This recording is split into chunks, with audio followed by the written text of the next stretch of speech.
తమ్మారెడ్డి కృష్ణమూర్తి. ఈ పేరు మీలో చాలామందికి తెలిసే ఉంటుంది, ముఖ్యంగా తెలుగు సినిమాలతో పరిచయం ఉన్నవారికి. తెలుగు సినిమా స్వర్ణయుగంలో రవీంద్ర ఆర్ట్ పిక్చర్స్ చిత్ర నిర్మాణ సంస్థకు ఒక ప్రత్యేక స్థానం ఉండేది. ఉత్తమాభిరుచిగల చిత్రాల నిర్మాణ సంస్థగా, 10 కాలాలు ప్రేక్షకుల శ్రోతల హృదయాల్లో నిలిచిపోయే శ్రావ్యమైన పాటలనందించే నిర్మాణ సంస్థగా రవీంద్ర ఆర్ట్ పిక్చర్స్ అని అందరూ అభిమానించిన రోజులు అవి. ఆ నిర్మాణ సంస్థ స్థాపకుడు, సారథి స్వర్గీయ తమ్మారెడ్డి కృష్ణమూర్తిగారు. ఆయన జీవనరేఖలు ఈనాటి టాక్షో అంశం. వాస్తవానికి తమ్మారెడ్డి కృష్ణమూర్తిగారి జీవన ప్రస్థానంలో సినిమా రంగం, సినిమాల నిర్మాణం ఇవన్నీ ఒక పార్శ్వం మాత్రమే. అంతకు మించిన అనేక కోణాల్లో, అనేక రంగాల్లో తమ్మారెడ్డి కృష్ణమూర్తిగారు తనదైన ముద్ర వేశారు. జీవించిన 93 సంవత్సరాల్లో ఏ రోజు విశ్రాంతి అనే భావాన్ని ఆయన దరిదాపులకు కూడా రానివ్వలేదు. ఒక రంగం కాకపోతే ఇంకొక రంగం. నిరంతర శ్రామికుడుగా, నిరంతర కృషీవలుడుగా తన జీవితాన్ని కొనసాగించారు తమ్మారెడ్డి కృష్ణమూర్తిగారు. ఆయన జీవిత విశేషాల్లోకి వెళ్లబోయే ముందు వివిధ రంగాల్లో ఆయన వేసిన ముద్ర గురించి బుల్లెట్ పాయింట్స్ లాగా కొన్ని అంశాలు చెప్తాను. ముందుగా సినిమా రంగం. ప్రొడక్షన్ ఎగ్జిక్యూటివ్గా 10 ఏళ్ల అనుభవం తర్వాత 1962లో తన 42 సంవత్సరాల వయసులో నిర్మాతగా మారి ఆ తర్వాత 20 ఏళ్లలో 10 సినిమాలు నిర్మించారు. అక్కినేని నాగేశ్వరరావు గారితో 4 సినిమాలు, శోభన్ బాబు గారితో 3 సినిమాలు, ఎన్టీఆర్, రంగనాథ్, కృష్ణంరాజు వీళ్లతో ఒక్కొక్క సినిమా. ఇవన్నీ కూడా రవీంద్ర ఆర్ట్ పిక్చర్స్ బ్యానర్ మీద నిర్మించినవే.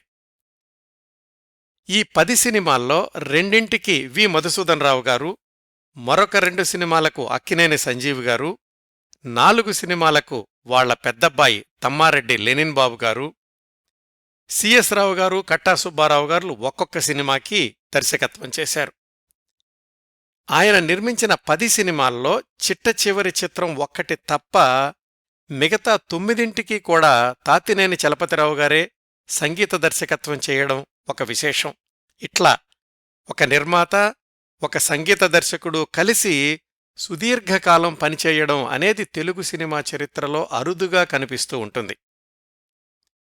2 ముఖ్యమంత్రులు ఎన్టీఆర్, జయలలిత వాళ్లతో సినిమాలు నిర్మించిన అతి తక్కువ నిర్మాతల్లో ఒకరు తమ్మారెడ్డి కృష్ణమూర్తిగారు. హైదరాబాదులోని సారథి స్టూడియో నిలదొక్కుకోవడంలో ఒక మూలస్తంభం, క్రియాశీలక సభ్యుడు కృష్ణమూర్తిగారు. ఇంకా ఈ సినిమాల గురించిన సమగ్ర సమాచారం తర్వాతి కథనంలో వస్తుంది.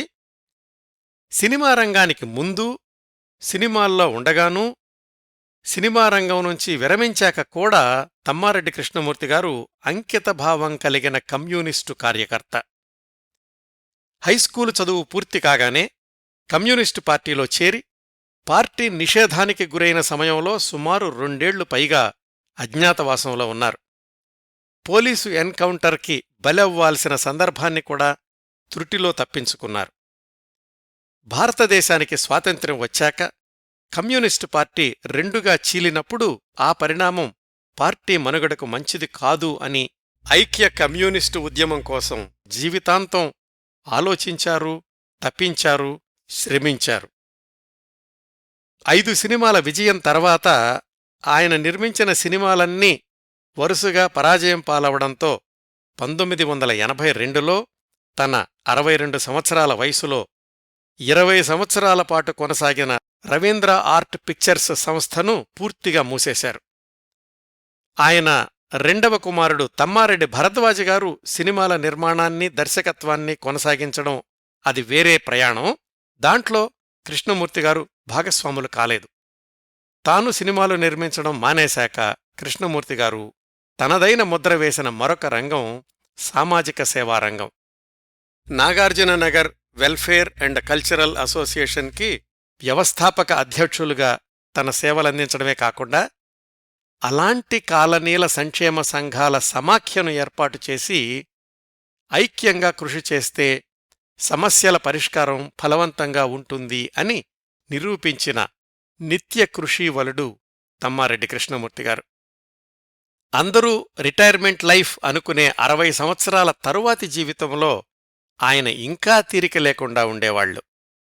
తెలుగు భాషా చైతన్య సమితి, చండ్రరాజేశ్వరరావు ఫౌండేషన్ లాంటి సంస్థలను బలోపేతం చేయడంలో కీలకమైన పాత్ర పోషించారు తమ్మారెడ్డి కృష్ణమూర్తిగారు.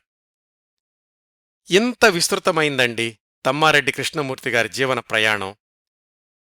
తమ్మారెడ్డి కృష్ణమూర్తిగారు సినిమా నిర్మాతగా మాత్రమే తెలిసిన వాళ్లకి, ఆయన గురించి తొలిసారి వింటున్న వాళ్లకి ఈ ఉపోద్ఘాతంతో ఆయన జీవితంలోని వివిధ రంగాల గురించి, వివిధ కోణాల గురించి ఒక అవగాహన వచ్చి ఉంటుందనుకుంటున్నాను. ఆయన జీవన రేఖల పూర్తి విశేషాల్లోకి వెళ్లబోయే ముందు ఈ కార్యక్రమ రూపకల్పన కోసం నేను సంప్రదించిన వనరుల జాబితా చెప్తాను. 16 సంవత్సరాల క్రిందట 2008లో నేను నా జ్ఞాపకాలు పేరుతో తమ్మారెడ్డి కృష్ణమూర్తిగారు స్వానుభవాల వ్యాస సంపుటిని ఒక చిన్న పుస్తక రూపంలో తీసుకొచ్చారు. దాన్ని సంకలనం చేసింది ఎస్వి రామారావు గారు. 2007 జనవరి 14 ఈనాడు ఆదివారం సంచికలో కృష్ణమూర్తిగారి గురించి 2 పేజీల వ్యాసం వచ్చింది. దాంట్లో ఆయన పాల్గొన్న కమ్యూనిస్టు ఉద్యమం గురించి అనేక విశేషాలు చెప్పారు. రవీంద్ర ఆర్ట్ పిక్చర్స్ నిర్మించిన చిత్రాల గురించిన విశేషాలైతే ఆయా సినిమాల పాటల పుస్తకాల్లోనూ, ఆ రోజుల్లో వచ్చిన సినిమా రంగం విజయ చిత్ర పత్రికల్లోనూ లభించాయి. వీటన్నింటి నుంచి సమాచారం సేకరించాక ఇంకా సందేహాలు మిగిలిపోతే తమ్మారెడ్డి కృష్ణమూర్తిగారి రెండో అబ్బాయి తమ్మారెడ్డి భరద్వాజ్ గారిని ఫోన్లో సంప్రదించాను. తెలుగు సంస్థల సమావేశానికి అమెరికాలో ఉన్న భరద్వాజ్ గారు నేనడిగిన ప్రశ్నలన్నిటికీ చాలా ఓపికగా సమాధానాలు చెప్పడమే కాకుండా ఆయన పర్సనల్ ఆల్బంలో నుంచి వాళ్ల నాన్నగారికి సంబంధించిన కొన్ని ఫోటోలు కూడా పంపించారు. వీరందరికీ, ముఖ్యంగా తమ్మారెడ్డి భరద్వాజ్ గారికి హృదయపూర్వక కృతజ్ఞతలు తెలియజేస్తున్నాను. ఇప్పుడు తమ్మారెడ్డి కృష్ణమూర్తిగారి జీవన రేఖల్లోకి వెళదాం. ఆయన స్వగ్రామం పేరు చినపాలపర్రు. కృష్ణా జిల్లాలో గుడివాడ సమీపంలోని ముదినేపల్లికి దగ్గర్లో ఉంటుంది ఆ ఊరు. కృష్ణమూర్తిగారు జన్మించింది 1920 అక్టోబర్ 4. నాన్నగారి పేరు వెంకటాద్రి, అమ్మగారి పేరు సౌభాగ్యమ్మ. ఆ దంపతులకు 4 అబ్బాయిలు, 2 అమ్మాయిలు సంతానం. మగపిల్లల్లో 2వ సంతానం కృష్ణమూర్తిగారు. ఆయన అన్నయ్య పేరు సత్యనారాయణ. తర్వాత రోజుల్లో కృష్ణమూర్తిగారితో పాటు ఈ సత్యనారాయణ గారు కూడా కమ్యూనిస్టు పార్టీ కార్యకలాపాల్లో చాలా చురుగ్గా పాల్గొన్నారు. కృష్ణమూర్తిగారి ప్రాథమిక విద్యాభ్యాసమంతా వాళ్ల సొంతూరు చినపాలపర్రులోనే గడిచింది. ఆయనకు 9 ఏళ్ల వయసులో, అంటే సుమారుగా 1929 ప్రాంతాల్లో వాళ్ల ఊరి పక్కనున్న పెయ్యేరు అనే ఊరికి మహాత్మాగాంధీ వచ్చారు. ఆ రోజుల్లో మహాత్మాగాంధీ ఒక మాట చెప్పారంటే వేదవాక్యే. మరొక ఆలోచన లేకుండా ఆయన ఏది చెబితే అది దేశమంతా ఆచరించే కాలం. విదేశీ వస్త్ర బహిష్కరణకు గాంధీగారిచ్చిన పిలుపును అందుకుని అంత చిన్న వయసులోనే కృష్ణమూర్తిగారు ఊళ్ళో పిల్లలందర్నీ పోగుచేసి అందరి ఇళ్లల్లో ఉన్న విదేశీ వస్త్రాల్ని సేకరించి ఊరు మధ్యలో వేసి తగలబెట్టారు. గాంధీగారి ఉపన్యాసానికి ప్రభావితులైన వాళ్లందరూ ఖద్దరు వస్త్రధారణకి మారారు. అందరితో పాటే కృష్ణమూర్తిగారు కూడా. ఆ రోజు ప్రారంభమైన ఆయన ఖద్దరు వస్త్రధారణ జీవితాంతం కొనసాగించారు. ఊళ్ళో 5వ తరగతి దాకా చదువుకున్నాక హైస్కూలు కోసమని గుడివాడ వెళ్లారు. సరిగ్గా అదే సమయంలో ధాన్యం ధర బాగా పడిపోవడంతోటి వాళ్ల నాన్నగారికి వ్యాపారంలో బాగా నష్టం వచ్చింది. అంత క్లిష్ట సమయంలోనూ మంచి విద్యార్థిగా కొనసాగుతూ స్కాలర్షిప్ తెచ్చుకుని హైస్కూలు చదువు పూర్తి చేశారు. హైస్కూల్ అయ్యాక ఇంటర్మీడియట్ చదవాలంటే కాలేజీకి వెళ్ళాలి. గుడివాడలో కాలేజీ లేదు ఆ రోజుల్లో. అతి దగ్గరలో ఉన్న ఊరు బందరు. అక్కడికెళ్ళి చదువుకోవాలంటే ఖర్చవుతుంది. క్రమం తప్పకుండా ఫస్ట్ ర్యాంకులో ఉండే స్టూడెంట్ కాబట్టి చదువు మానేయడం అనేది అస్సలు ఇష్టం లేదు. కృష్ణమూర్తిగారు మదనపడుతూ ఉండగా కొంతమంది మిత్రులు ఒక సలహా చెప్పారు. బెనిఫిట్ షోలాగా ఒక నాటకం వేసి విరాళాలు సేకరించవచ్చు అని.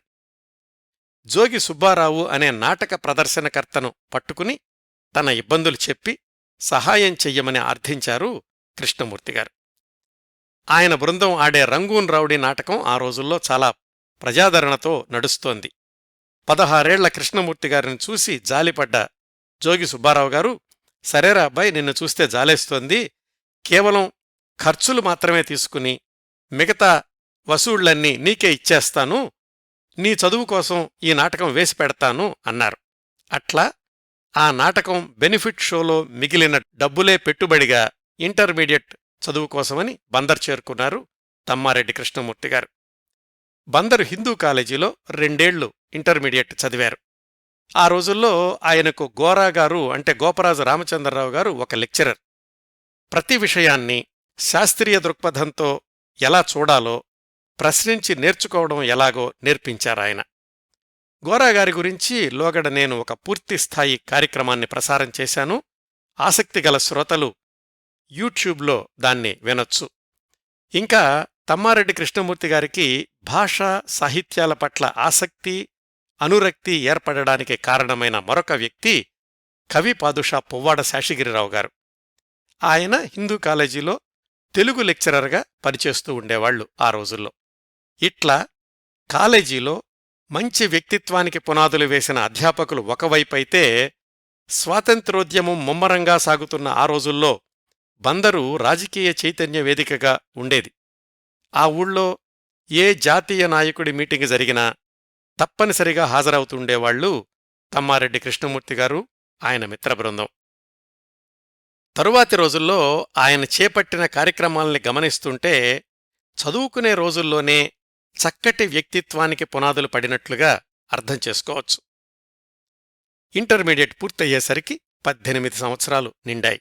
అంటే 1938-39 ప్రాంతాలు. ఇంకా పై చదువులు చదవడానికి ఆర్థిక పరిస్థితులు సహకరించలేదు. తన కాళ్లమీద తాను నిలబడాల్సిన పరిస్థితి ఒకవైపు, అంతవరకు పరిశీలిస్తూ వచ్చిన రాజకీయ భావాలు ఇంకొక వైపు. ఆ క్రమంలో తమ్మారెడ్డి కృష్ణమూర్తిగారు 2 నిర్ణయాలు తీసుకున్నారు. ఒకటి, కమ్యూనిస్టు పార్టీలో సభ్యత్వం తీసుకుని క్రియాశీలక కార్యకర్తగా మారడం. రెండోది, భుక్తి కోసం గుడివాడలో ట్యుటోరియల్ కాలేజీ పెట్టడం. ఆ రోజుల్లో కాలేజీకి వెళ్లి చదువుకోవడానికి అవకాశం లేనివాళ్లు ప్రైవేటుగా బెనారస్ వెళ్లి మెట్రిక్యులేషన్ పరీక్ష వ్రాస్తుండేవాళ్లు.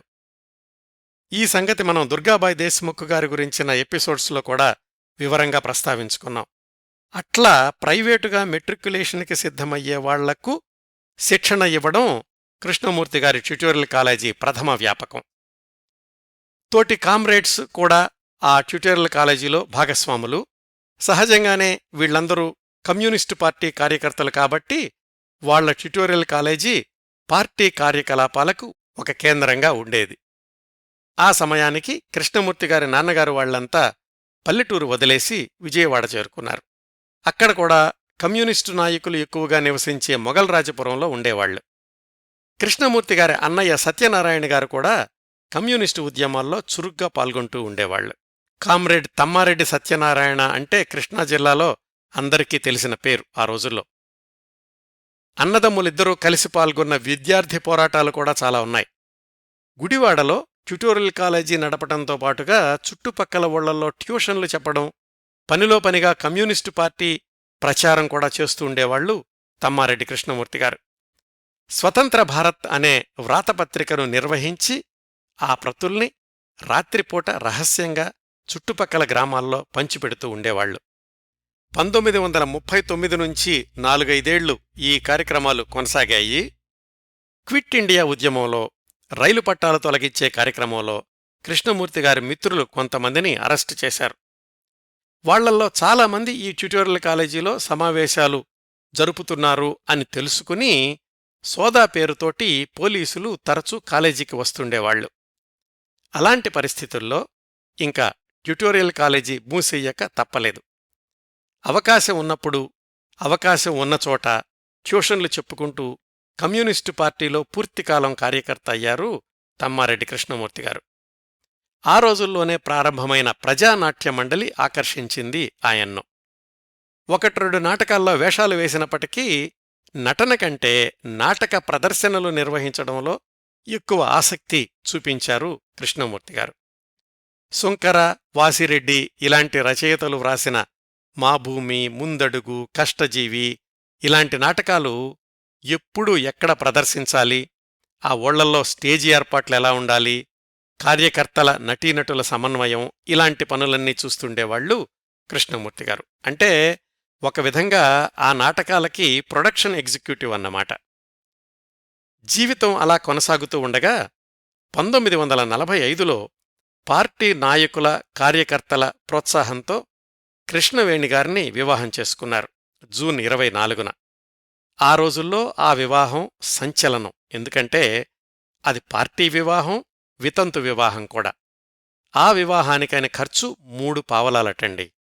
నూజివీడులో జరిగిన ఆ పెళ్లికి కృష్ణమూర్తిగారి మిత్రులే చందాలేసుకుని బస్సును అద్దెకు తీసుకుని గుడివాడ నుంచి వచ్చారు. కడియాల పిచ్చయ్య అనే కమ్యూనిస్టు నాయకుడు పెళ్లి పెద్దగా వ్యవహరించి దండలు మార్పించారు. వాళ్లకు మొదటి సంతానం మగబిడ్డ 1946లో జన్మించాడు. కమ్యూనిస్టు భావాలే ఊపిరిగా జీవిస్తున్న కృష్ణమూర్తిగారు ఆ బాబుకి లెనిన్ అని పేరు పెట్టుకున్నారు.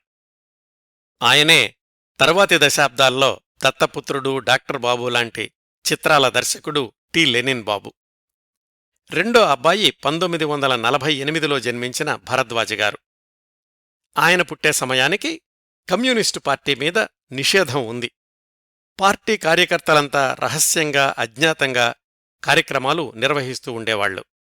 తమ్మారెడ్డి కృష్ణమూర్తిగారు కూడా అజ్ఞాతంలోనే ఉండి అప్పుడప్పుడు ఇంటికొచ్చి భార్యాపిల్లల్ని చూసెళ్తూ ఉండేవాళ్లు. అలాంటప్పుడు కమ్యూనిస్టు సానుభూతిపరులు ఎక్కువగా ఉన్న గ్రామాల్లో కుటుంబాలు ఉండేవి. తమ్మారెడ్డి కృష్ణమూర్తిగారు 2 చిన్నపిల్లలతో వానపాముల అనే గ్రామంలో ఉండేవాళ్లు. కృష్ణమూర్తిగారి ఆచూకీ చెప్పమని పోలీసులు తరచూ వాళ్లని వేధిస్తూ ఉండేవాళ్లు. అలాంటి సందర్భాల్లో 2 ఏళ్ల లెనిన్ బాబుని, నెలల పిల్లవాడు భరద్వాజను తీసుకుని పోలీసులకు దొరక్కుండా ఉండడానికి కృష్ణవేణిగారు ఇల్లిల్లూ తిరిగిన సందర్భాలు కూడా ఉన్నాయట. కృష్ణమూర్తిగారు పోలీసులకు దొరక్కుండా ఉండడానికి రాత్రిపూట ఒక ఊరు నుంచి ఇంకో ఊరికి ప్రయాణిస్తూ ఉండేవాళ్లు. అర్ధరాత్రి చిమ్మ చీకట్లో ప్రయాణిస్తుంటే దోవలో పలకరించే పాములు, తేళ్లు మామూలే. చాలా రోజులు పోలీసుల కంటపడకుండా తప్పించుకున్నారు. కానీ చివరికి ఎలుకపాడులో ఒక దళితుడి ఇంట్లో దాక్కుని ఉండగా పోలీసులు కృష్ణమూర్తిగారిని చుట్టుముట్టి అరెస్టు చేశారు. రామచంద్రమూర్తి అనే సిఐ కృష్ణమూర్తిగారిని లాఠీతో విపరీతంగా కొట్టాడు, మిగతా సభ్యుల ఆచూకీ చెప్పమని. అప్పటికే కృష్ణమూర్తిగారి అన్నయ్య సత్యనారాయణ, తమ్ముళ్ళు కూడా అదే క్యాంపులో డిటెన్యూలుగా ఉన్నారు.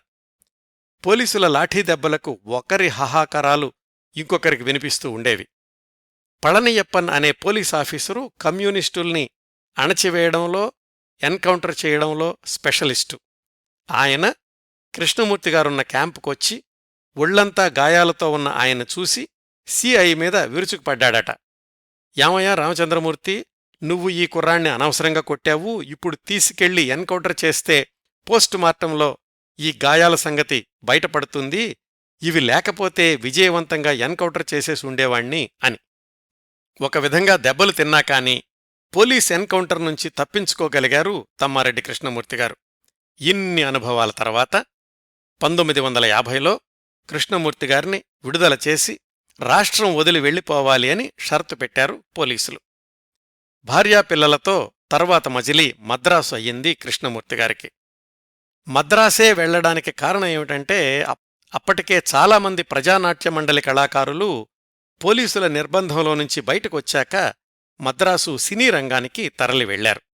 ఆ పరిచయాలున్నాయి కాబట్టి తనక్కూడా అక్కడేమైనా వ్యాపకం దొరుకుతుందేమోనని 1950 నవంబర్లో భార్యాపిల్లలతోటి మద్రాసు చేరుకున్నారు తమ్మారెడ్డి కృష్ణమూర్తిగారు. మద్రాసైతే వచ్చారు కానీ ఏం చెయ్యాలి?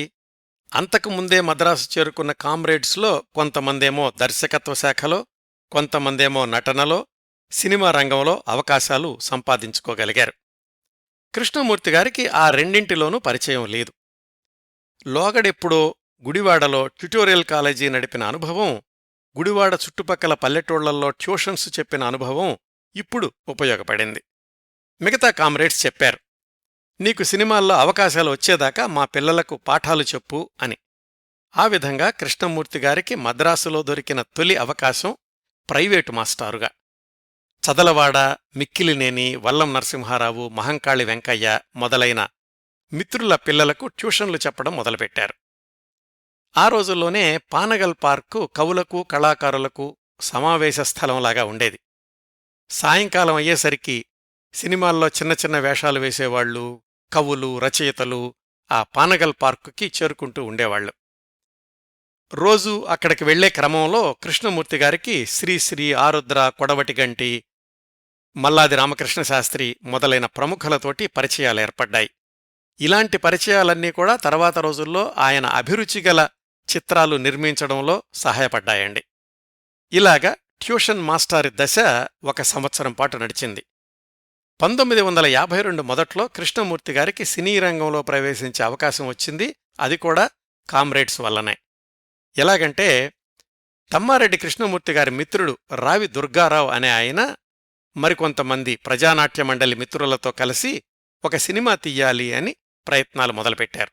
ఆయన మేనమామ పెట్టుబడి పెడతానన్నారు. సినిమా ఆలోచన వచ్చిన మొదటి రోజు నుంచే దుర్గారావు గారు కృష్ణమూర్తిగారిని తనతో పాటుగా కలిసి పనిచేయమని అడిగారు. ఆ రోజుల్లో ప్రజానాట్య మండలి కళాకారులు ఎక్కువ మంది కలిసి పనిచేసిన చిత్రం అదే. ఆ సినిమానే పల్లెటూరు. బ్యానర్ పేరు పీపుల్ ఆర్ట్ ప్రొడక్షన్స్. ఇక్కడ కృష్ణమూర్తిగారికి లోగడ ప్రజానాట్య మండలి నాటకాల్ని వేయించిన అనుభవం పనికొచ్చింది. పల్లెటూరు చిత్రానికి ప్రొడక్షన్ డిపార్ట్మెంట్లో ఎగ్జిక్యూటివ్గా పనిచేశారు కృష్ణమూర్తిగారు. ఇంకా ఈ పల్లెటూరు చిత్ర నిర్మాణం గురించి దర్శకుడు తాతినేని ప్రకాశ్రావు గారి గురించిన ఎపిసోడ్లో చాలా వివరంగా చెప్పాను. 1952 అక్టోబర్లో విడుదలయింది ఆ పల్లెటూరు చిత్రం. ఆ సినిమా ఒక మాదిరిగా ఆడింది. కానీ తమ్మారెడ్డి కృష్ణమూర్తిగారికి సినిమా నిర్మాణంలో అన్ని శాఖల సమన్వయంలో మంచి అనుభవం వచ్చింది. ఆ అనుభవం కృష్ణమూర్తిగారికి ఇంకొక అవకాశాన్ని తెచ్చిపెట్టింది. 1938 నుంచి గూడవల్లి రామబ్రహ్మంగారు జీవించి ఉన్నంతకాలం వరుసగా చిత్రాలు నిర్మించిన సారథి పిక్చర్స్ వాళ్లు ఆయన చనిపోయాక చాలా సంవత్సరాలు సినీ నిర్మాణానికి దూరంగా ఉన్నారు. మళ్లీ ఆ చిత్ర నిర్మాణ సంస్థను పునరుద్ధరించి సినిమాలు నిర్మిద్దాము అనుకుంటున్న సమయంలో పల్లెటూరు చిత్రానికి ప్రొడక్షన్ విభాగంలో పనిచేసిన తమ్మారెడ్డి కృష్ణమూర్తిగారు వాళ్లకు కనిపించారు. చాలా సంవత్సరాల తర్వాత తాము తీయబోయే అంతా మనవాళ్లే చిత్రానికి ప్రొడక్షన్ వ్యవహారాలు చూసిపెట్టండి అని కృష్ణమూర్తిగారిని ఆహ్వానించారు సారథి పిక్చర్స్ అధినేతలు. అట్లా సారథి సంస్థలో చేరిన కృష్ణమూర్తిగారు ఆ సంస్థ నిర్మించిన అంతా మనవాళ్లే, రోజులు మారాయి, భాగ్యదేవత, కలసి ఉంటే కలదు సుఖం, ఆత్మబంధువు మొదలైన 13 సినిమాలకు ప్రొడక్షన్ విభాగంలో పనిచేశారు. ఒక విధంగా సారథి సంస్థ నాకు విశ్వవిద్యాలయంతో సమానం, సినిమా రంగం నుంచి వాళ్ల దగ్గరే నేను ఎంతో నేర్చుకున్నాను అంటుండేవాళ్లు కృష్ణమూర్తిగారు. ఆ సంవత్సరాల్లో జరిగిన ఇంకొక పరిణామం, సారథి సంస్థ వాళ్లు హైదరాబాదులో సొంతంగా స్టూడియో నిర్మిద్దాము అనుకోవడం. 1955లో కృష్ణమూర్తిగారిని మద్రాసు నుంచి హైదరాబాదుకు పంపించి స్టూడియోకి స్థలం ఎంపిక చేసి కొనుగోలు చేయమని చెప్పారు. ప్రస్తుతం అమీర్పేట్ సెంటర్లో ఉన్న సారథి స్టూడియో అక్కడ అవతరించడంలో, స్థిరపడడంలో తమ్మారెడ్డి కృష్ణమూర్తిగారి పాత్ర చాలా ఉందండి. అప్పటికీ ఆయన సారథి సంస్థలో సీనియర్ ప్రొడక్షన్ ఎగ్జిక్యూటివ్. ఆ రోజుల్లో కొన్నాళ్లు ఆయనకు సహాయకుడిగా పనిచేసిన వ్యక్తి పేరు పరచూరి హనుమంతరావు గారు. తర్వాత రోజుల్లో హైదరాబాదులోని ప్రతిష్టాత్మకమైన ప్రింటింగ్ ప్రెస్ ప్రగతి ప్రెస్ స్థాపించింది ఈ హనుమంతరావు గారే. ఒకసారి హైదరాబాదులో సారథి స్టూడియో పనులు మొదలయ్యాక వాళ్ల చిత్ర నిర్మాణ కార్యక్రమాలు కూడా హైదరాబాదుకు మారాయి. కృష్ణమూర్తిగారు కూడా తన కుటుంబాన్ని హైదరాబాదుకి మార్చారు. పిల్లలిద్దరి చదువులు హైదరాబాదులోనే కొనసాగాయి. అట్లా 10 ఏళ్లపాటు ప్రొడక్షన్ ఎగ్జిక్యూటివ్గా పనిచేయడంతో కృష్ణమూర్తిగారికి చిత్ర పరిశ్రమలో దాదాపు అందరూ పరిచయమయ్యారు. నొప్పింపక తానవ్వక అన్నట్లు ఉండే వ్యవహార శైలి వల్ల కృష్ణమూర్తిగారంటే చిత్ర పరిశ్రమలో అందరికీ గౌరవభావం ఉండేది. ఆ అనుభవంతో 1961లో సొంతంగా చిత్ర నిర్మాణానికి శ్రీకారం చుట్టారు. ఇట్లా ప్రొడక్షన్ విభాగంలో పనిచేసి సినిమా నిర్మాతగా మారిన వాళ్లల్లో కృష్ణమూర్తిగారు మూడవ వాళ్లయ్యుండాలి తెలుగు పరిశ్రమలో. తెలుగు టాకీలు మొదలైన కొత్తలో ప్రొడక్షన్ విభాగంలో పనిచేసి ఆ తరువాత దర్శకుడు నిర్మాత అయిన వ్యక్తి కడారు నాగభూషణం గారు. ఆ తరువాతి సంవత్సరాల్లో వినోదా సంస్థను నడిపించిన డిఎల్ నారాయణ గారు కూడా నిర్మాత కాకముందు ప్రొడక్షన్ విభాగంలోనే పనిచేసేవాళ్లు. వీళ్ళిద్దరి గురించి కూడా నేను లోగడ పూర్తిస్థాయి కార్యక్రమాలు చేశాను.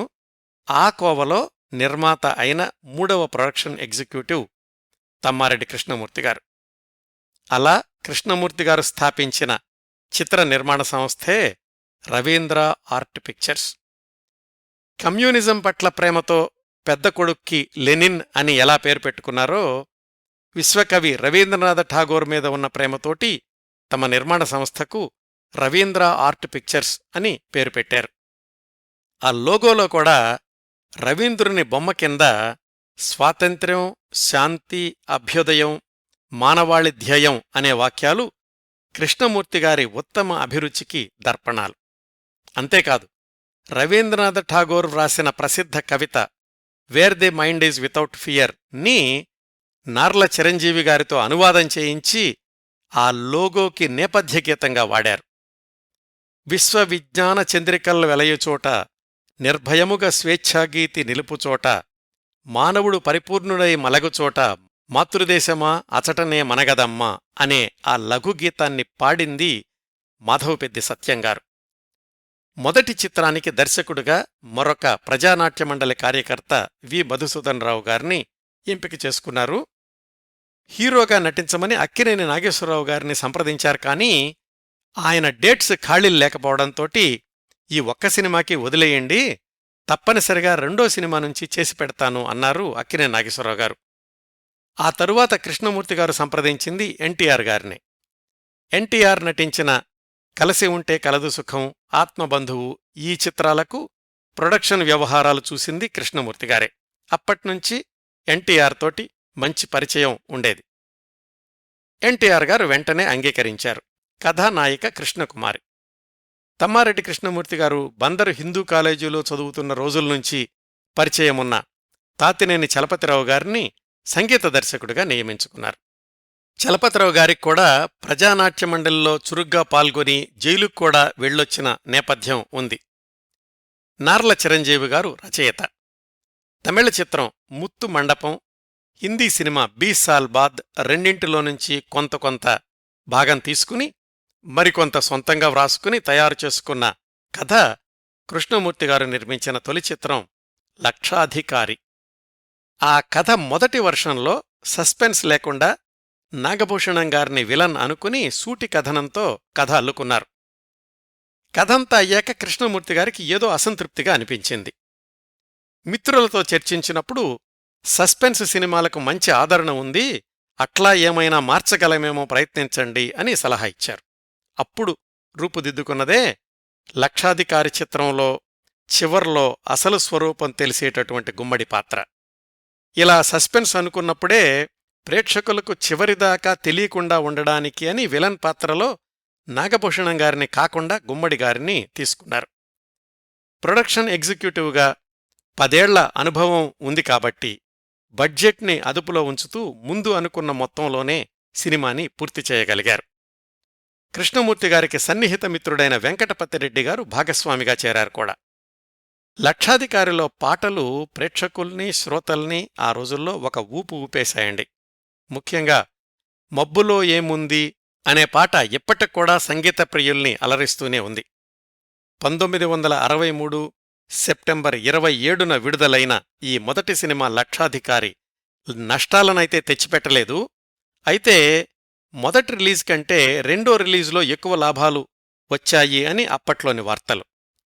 ఈ సినిమా విజయం తమ్మారెడ్డి కృష్ణమూర్తి గారిని నిర్మాతగా నిలబెట్టిందనే చెప్పుకోవాలి.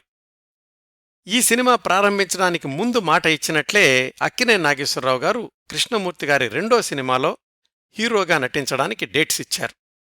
ఆ రెండో సినిమానే జమీందారు. రచయితగా ముళ్లపూడి గారిని పెట్టుకోండి అని అక్కినేని నాగేశ్వరరావు గారే సూచించారు. లక్షాధికారికి పనిచేసిన గీత రచయిత నారాయణరెడ్డి గారు, సంగీత దర్శకుడు చలపతిరావు గారు, హీరోయిన్ కృష్ణకుమారి గారు ఈ రెండో సినిమా జమీందారు కూడా కొనసాగారు. ఈ సినిమా నుంచే కృష్ణమూర్తి గారి పెద్దబ్బాయి లెనిన్ బాబు దర్శకత్వ శాఖలో సహాయకుడిగా పనిచేయడం మొదలుపెట్టారు. మధుసూదన్ రావు గారే ఈ రెండో సినిమాకు కూడా దర్శకుడు. ఈ జమీందారు సినిమా 1966 జనవరి 7న విడుదలయ్యింది. ఈ సినిమా కూడా చక్కటి విజయం సాధించడంతో కృష్ణమూర్తి గారు నిర్మాతగా స్థిరపడిపోవడం, రవీంద్ర ఆర్ట్ పిక్చర్స్ సినిమాలు అంటే ప్రేక్షకుల్లో ఒక స్థాయి అంచనాలు ఏర్పడడం జరిగాయి. ముఖ్యంగా సంగీతం విషయంలో కృష్ణమూర్తి గారు నిర్మించిన మూడవ చిత్రం బంగారు గాజులు 1968 ఆగస్టు 22న విడుదలయ్యింది. రవీంద్ర ఆర్ట్ పిక్చర్స్ నిర్మించిన చిత్రాలన్నింటిలోకి ప్రత్యేకంగా పేర్కొనాల్సిన చిత్రం ఈ బంగారు గాజులు. ప్రేక్షకుల రివార్డులతో పాటు ప్రభుత్వ అవార్డులు కూడా అందుకున్నటువంటి సినిమా. షరామామూలే అన్నట్లు చలపతిరావు గారి స్వరకల్పనలో రూపుదిద్దుకున్న బంగారు గాజులు చిత్రంలోని పాటలు అన్నీ ప్రజాదరణ పొందినవే. ఈ సినిమాకి కథ అందించింది ఆ రోజుల్లో డబ్బింగ్ సినిమాలకు ఎక్కువగా రచనలు చేస్తున్న రచయిత రాజశ్రీ గారు. అయితే ఈ కథలో హీరోయిజం ఎక్కువగా లేదని, హీరో పాత్ర ఎలివేట్ కావడం లేదని దర్శకుడు మధుసూదన్ రావు గారు సందేహించారు. కృష్ణమూర్తి గారు ఇదే విషయాన్ని అక్కినేని నాగేశ్వరరావు గారితో చర్చిస్తే ఆయనే సిఎస్ రావు గారిని దర్శకుడిగా సిఫార్సు చేశారు. అక్కినేని గారి సలహా మీదనే హీరోయిన్ పాత్రకు భారతి అని, చెల్లెలు పాత్రకు విజయ నిర్మలను ఎంపిక చేశారు. ఆ సంవత్సరం రాష్ట్ర ప్రభుత్వం ప్రకటించిన నంది పురస్కారాల్లో ఉత్తమ కథారచనకు, తృతీయ ఉత్తమ చిత్రానికి బహుమతులందుకుంది బంగారు గాజుల చిత్రం. ఈ సినిమాల నిర్మాణమంతా ఎక్కువగా హైదరాబాదులోనే జరుగుతూ ఉండేది. కృష్ణమూర్తి గారి కుటుంబం కూడా హైదరాబాద్లోనే సారథి స్టూడియో దగ్గర్లో నాగార్జున నగర్లో నివాసం ఉండేవాళ్లు. బంగారు గాజులు తర్వాత రవీంద్ర ఆర్ట్ పిక్చర్స్కి వసూళ్లు, పేరు కూడా తెచ్చిపెట్టిన చిత్రం ధర్మదాత 1970 మే 8న విడుదలయ్యింది. ఇది యంగవూర్ రాజా అనే తమిళ చిత్రానికి రీమేక్. తమిళంలో శివాజీ గణేశన్ పోషించిన ద్విపాత్రాభినయాన్ని తెలుగులో అక్కినేని నాగేశ్వరరావు గారు పోషించారు. ఈ సినిమాతోటి రవీంద్ర ఆర్ట్ పిక్చర్స్లో మూడవ దర్శకుడు ప్రవేశించారు. ఆయనే ఎల్వి ప్రసాద్ గారి తమ్ముడు అక్కినేని సంజీవి గారు. ధర్మదాత ప్రారంభం కావడానికి ముందే ఈ సంజీవి గారు జగపతి సంస్థకు అక్కా చెల్లెలు అనే సినిమాకి దర్శకత్వం చేసి ప్రతిభగల దర్శకుడిగా పేరు తెచ్చుకున్నారు. ధర్మదాత సినిమా 15 కేంద్రాల్లో శతదినోత్సవాలు జరుపుకుంది. ఇప్పటి వరకు తమ్మారెడ్డి కృష్ణమూర్తి గారు నిర్మించిన 4 సినిమాలను సమీక్షిస్తే మొదటిది ఎన్టీఆర్ హీరోగా నిర్మించింది. తర్వాత 3 అక్కినేని నాగేశ్వరరావు గారే హీరో. మొత్తంగా చూసుకుంటే రవీంద్ర ఆర్ట్ పిక్చర్స్ అప్పటికీ లాభాల బాటలోనే ఉంది. ఈ 4 తర్వాత ఇన్కమ్ ట్యాక్స్ వ్యవహారాల దృష్ట్యా తొందరగా ఒక చిన్న సినిమా తీయాల్సొచ్చింది. తొందరగా అంటే పెద్ద తారల్ని పెట్టుకుంటే అయ్యే పని కాదు. అందుకని బాలరాజు కథలో నటించిన మాస్టర్ ప్రభాకర్ ప్రధాన పాత్రలో సిసింద్రి చిట్టిబాబు అనే చిన్న సినిమాని నిర్మించారు కృష్ణమూర్తి గారు. శోభన్ బాబు, శారద మరొక 2 ప్రధాన పాత్రల్లో నటించారు. తక్కువ బడ్జెట్లో నిర్మించారు కాబట్టి ఆర్థికంగా పర్వాలేదు అనిపించింది సినిమా ఒక మాదిరిగా నడిచినాగాని. ఈ సిసింద్రి చిట్టిబాబు చిత్రం 1971 జూన్ 18న విడుదలయ్యింది. అంతవరకు రవీంద్ర సంస్థ దర్శకత్వ శాఖలో పనిచేసిన వాళ్ల పెద్దబ్బాయి లెనిన్ బాబు దర్శకత్వంలో తరువాతి చిత్రం ప్రారంభించారు. అదే అక్కినేని వాణిశ్రీ జంటగా నటించిన దత్తపుత్రుడు. అప్పుడే దసరా బుల్లోడు ఘన విజయంతో సంచలనం సృష్టించారు అక్కినేని వాణిశ్రీ జంట. దత్తపుత్రుడు కూడా అంత విజయం సాధిస్తుంది అని పరిశ్రమ వర్గాలు అంచనా వేశాయి. కానీ దత్తపుత్రుడు ఆ అంచనాలను అందుకోలేకపోయింది. అయితే అంతకుముందు వరకు లాభాల బాటలోనే ఉన్నారు కాబట్టి దత్తపుత్రుడు నష్టాలు తెచ్చిపెట్టినా భరించగలిగింది రవీంద్ర ఆర్ట్ పిక్చర్స్ సంస్థ. అయితే ఆ సంస్థను ఆర్థికంగా బాగా దెబ్బతీసిన చిత్రం లెనిన్ బాబు దర్శకత్వంలోనే శోభన్ బాబు, జయలలిత కాంబినేషన్లో వచ్చిన డాక్టర్ బాబు. హిందీ చిత్రం హిమాలయోంకి గోద్మే స్ఫూర్తితో వ్రాసుకున్న కథ. ఇది 1973లో విడుదలయ్యింది. దీని తర్వాత లెనిన్ బాబు దర్శకత్వంలోనే 1976లో అమ్మా నాన్న అనే చిత్రాన్ని కృష్ణంరాజు, జయసుధ జంటగాను, 1979లో లవ్ మ్యారేజ్ అనే చిత్రాన్ని రంగనాథ్, జయచిత్ర జంటగాను నిర్మించారు. కానీ రెండూ కూడా పరాజయం పాలయ్యాయి. నష్టాల బాటలో నడుస్తూనే రవీంద్ర ఆర్ట్ పిక్చర్స్ బ్యానర్లో తమ్మారెడ్డి కృష్ణమూర్తి గారు నిర్మించిన చిట్ట చివరి చిత్రం 10వ చిత్రం 1982లో విడుదలయ్యింది. దాని పేరు ఇద్దరు కొడుకులు. దర్శకుడు కట్టా సుబ్బారావు గారు, శోభన్ బాబు, రాధ జంట. ఈ చిత్రానికి బ్యానర్ పేరుని రవీంద్ర ఆర్ట్ క్రియేషన్స్ అని, అలాగే తమ్మారెడ్డి కృష్ణమూర్తి గారు కేవలం సమర్పకుడుగా ఉండి నిర్మాతగా కెవి నారాయణరెడ్డి గారున్నారు ఈ ఇద్దరు కొడుకులు చిట్ట చివరి చిత్రానికి. అప్పటికే తెలుగు సినిమాల నిర్మాణం కొత్త పుంతలు తొక్కుతోంది. కథ, కథనం వీటికంటే కూడా హీరోలకే ప్రాధాన్యం పెరుగుతోంది. కృష్ణమూర్తి గారు చిత్ర నిర్మాణం ప్రారంభించిన 20 సంవత్సరాల క్రిందటి పరిస్థితులకి ఇప్పటి పరిస్థితులకి అస్సలు పోలికలేదు. ఇప్పటికే అంటే 1982 కండి. ఇంకా చిత్ర నిర్మాణ ప్రక్రియ నిర్మాత పరిధిని దాటిపోయింది అని తెలుసుకున్న తమ్మారెడ్డి కృష్ణమూర్తి గారు 1982లో చిత్ర నిర్మాణానికి ఫుల్ స్టాప్ పెట్టేశారు. అప్పటికి ఆయన వయసు 62 సంవత్సరాలు. అంటే ప్రభుత్వోద్యోగంలో ఉండి ఉంటే రిటైర్మెంట్ వయసు. కాని ఆయన ఆ వయసులోనే తన జీవన ప్రస్థానంలో మరొక దశకు పునాది వేసుకున్నారు. అదే సామాజిక సేవా కార్యక్రమాలు. అవి కూడా పలు రంగాల్లో. వీటి గురించి క్లుప్తంగా తెలుసుకుందాం. ఫిలిం నగర్ హౌసింగ్ కోఆపరేటివ్ సొసైటీకి స్థాపక సభ్యుడు, కోశాధికారి కూడా తమ్మారెడ్డి కృష్ణమూర్తి గారు. అలాగే ఏపీ ఫిలిం ఛాంబర్ ఆఫ్ కామర్స్కి 2 సార్లు సెక్రటరీగా పనిచేశారు. ఇలాంటి తన అసోసియేషన్ కార్యక్రమాల్ని సినిమా రంగానికే పరిమితం చెయ్యకుండా తమ్మారెడ్డి కృష్ణమూర్తి గారు చేపట్టిన ఒక కార్యక్రమం తాను అప్పటికే 25 ఏళ్లుగా నివసిస్తున్న నాగార్జున్ నగర్ వెల్ఫేర్ అసోసియేషన్కి స్థాపక అధ్యక్షుడిగా బాధ్యతలు స్వీకరించడం. కాలనీ వెల్ఫేర్ అసోసియేషన్ అంటే సహజంగా పార్కులు, లైబ్రరీలకు మాత్రమే పరిమితం అవుతూ ఉంటాయి. కాని కృష్ణమూర్తి గారు అలా కాకుండా దాతల సహాయంతో మీటింగ్ హాలు, మహిళా భవనం, యువ కళా కేంద్రం, కాలనీ కార్యాలయం ఇలాంటివన్నీ రూపుదిద్దుకోవడంలో కీలకమైన పాత్ర పోషించారు. ప్రతి నెల మొదటి ఆదివారం సాహిత్య గోష్ఠి నిర్వహిస్తూ ఉండేవాళ్లు. మహిళలకు కుట్టు పనిలో శిక్షణనివ్వడం, నాట్య సంగీత తరగతులు ఇలాంటి కార్యక్రమాలు కూడా విజయవంతంగా కొనసాగేలాగా కృషి చేశారు ఆయన. తన కాలనీలో జరిగే ఇలాంటి కార్యక్రమాలు ఇతర కాలనీల్లో కూడా జరిగితే బావుంటుంది అనే ఉద్దేశంతోటి వివిధ కాలనీల వెల్ఫేర్ అసోసియేషన్ల సమాఖ్యను కూడా ప్రారంభించి ఒకరికొకరు మద్దతుగా ఉండే వ్యవస్థను సృష్టించారు తమ్మారెడ్డి కృష్ణమూర్తి గారు. ఆయన ఇవన్నీ చేస్తున్న రోజుల్లో వాళ్ల చిన్నబ్బాయి తమ్మారెడ్డి భరద్వాజ్ గారు సినిమాలు నిర్మించారు, దర్శకత్వం చేశారు. కానీ కృష్ణమూర్తి గారు మాత్రం మళ్లీ సినిమా రంగం వైపు కన్నెత్తి చూడలేదు. పెద్దబ్బాయి లెనిన్ బాబు అకాల మరణం ఆయన జీవితంలో పెద్ద విషాదం. ఇన్ని కార్యక్రమాలతో తీరిక లేకుండా ఉన్నప్పటికీ మిత్రుల్ని మాత్రం క్రమం తప్పకుండా కలుసుకుంటూ ఉండేవాళ్లు. కమ్యూనిస్టు కామ్రేడ్స్ తోటి స్నేహం చివరి వరకు పటిష్టంగా కొనసాగింది.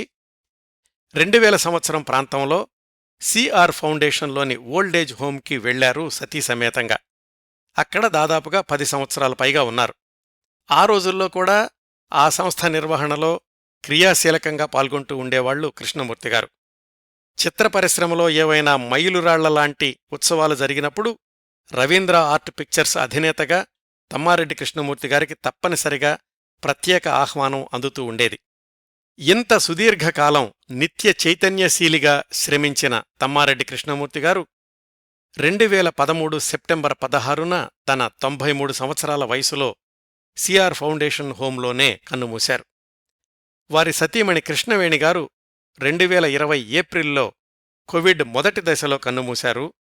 కృష్ణమూర్తి గారు తన అంత్యక్రియలకు, భార్య అంత్యక్రియలకు కూడా ముందుగానే అన్ని ఏర్పాట్లు చేసుకోవడం ఆయనలోని క్రమశిక్షణకు గొప్ప ఉదాహరణ. తెలుగు ప్రేక్షకులు రవీంద్ర ఆర్ట్ పిక్చర్స్ చిత్రాలను మర్చిపోలేరు. సినీ సంగీత ప్రియులు ఆ సినిమాల్లోని పాటలను మర్చిపోలేరు. తెలుగు చలనచిత్ర పరిశ్రమ తమ్మారెడ్డి కృష్ణమూర్తిగారిని మర్చిపోలేదు.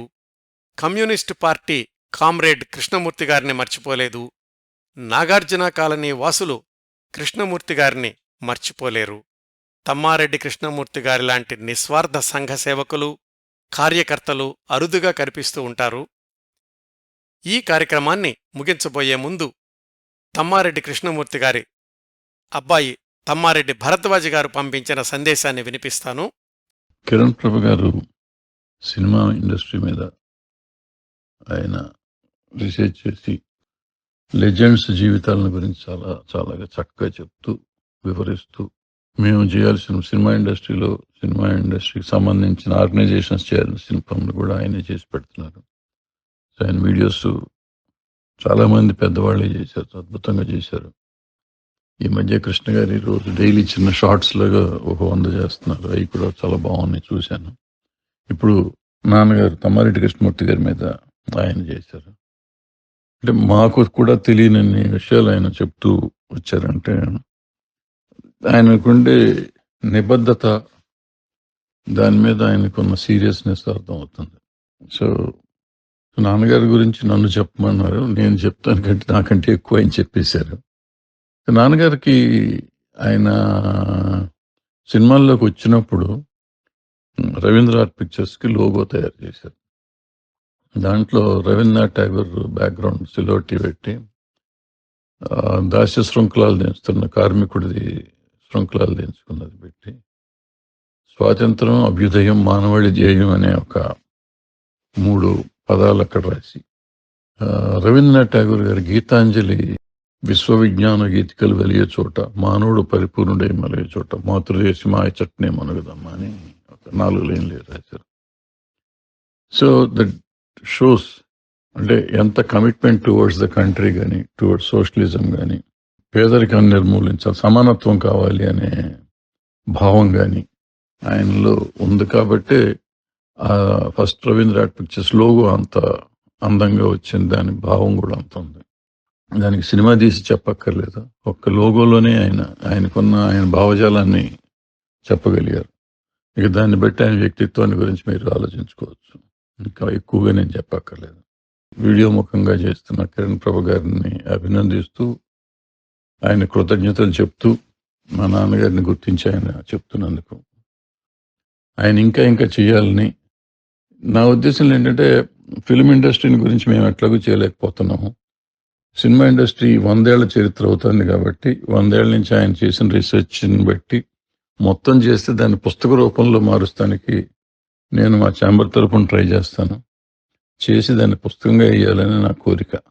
ఎందుకంటే నాకు కోరిక అసలు 100 ఏళ్ల చరిత్ర చేద్దామని. అది నేను చేయలేకపోతున్నాను.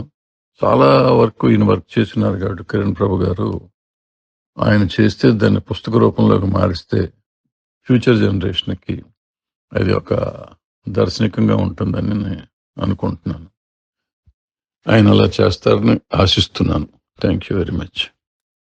ధన్యవాదాలు భరద్వాజ్ గారు. తెలుగు సినిమా చరిత్రను శాశ్వతం చేయడానికి, భద్రపరచడానికి, నిక్షిప్తం చేయడానికి మీరు ఎలాంటి కార్యక్రమం చేపట్టినా కానీ పూర్తి సహకారాన్ని అందించడానికి నేను సిద్ధంగా ఉన్నానండి. శ్రోతలారా, ఈ ఎపిసోడ్ని ఇంతటితో ముగిస్తున్నాను. ఈ కార్యక్రమాలను ఆదరించి అభిమానిస్తున్న శ్రోతలందరకు హృదయపూర్వకంగా కృతజ్ఞతలు తెలియచేస్తున్నాను. మళ్లీ వారం మరొక మంచి కార్యక్రమంతో కలుసుకుందాం. అంతవరకు నవ్వుతూ ఉండండి. మీ నవ్వులు 10 మందికి పంచండి. ప్రస్తుతానికి మీ వద్ద సెలవు తీసుకుంటోంది సదా మీ ఆదరాభిమానాలను కోరుకునే మీ కిరణ్ ప్రభ.